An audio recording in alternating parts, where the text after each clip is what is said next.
অপরিচ্ছন্ন পরিবেশে তৈরি করা হচ্ছে সেমাই। উৎপাদনের পর শুকানোর জন্য ফেলে রাখা হয়েছে খোলা আকাশের নিচে। সেখানে ধুলাবালির পাশাপাশি সেমাইয়ে ছুটোছুটি করছে পোকামাকড়।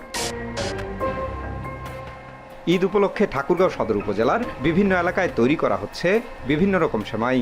নোংরা ও অপরিচ্ছন্ন পরিবেশে উৎপাদন করা এ খাবার পাঠানো হচ্ছে জেলার বিভিন্ন এলাকায়। এমনকি কারিগরদেরও নেই কোনো স্বাস্থ্য সুরক্ষা সামগ্রী। প্রকাশ্যে এমন কর্মযজ্ঞ চললেও নজরদারি নেই প্রশাসনের। ভুলের কারণে হয়তো ডালটাগুলো ঢাকা রাখা হয়নি এক দুই ঘন্টার জন্য। মালিকের হুকুম পাইছে, তারপরে আমরা কাজ করতেছি। আপনি যদি সেমাই কাটি ওইটা কিন্তু সমান একুরেট হবে না। এটার জন্য আমরা গ্লাসটা তেমন একটা ব্যবহার করি।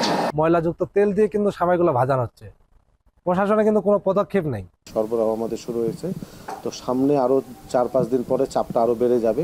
তবে নিয়মিত অভিযান পরিচালনার কথা জানায় উপজেলা প্রশাসন।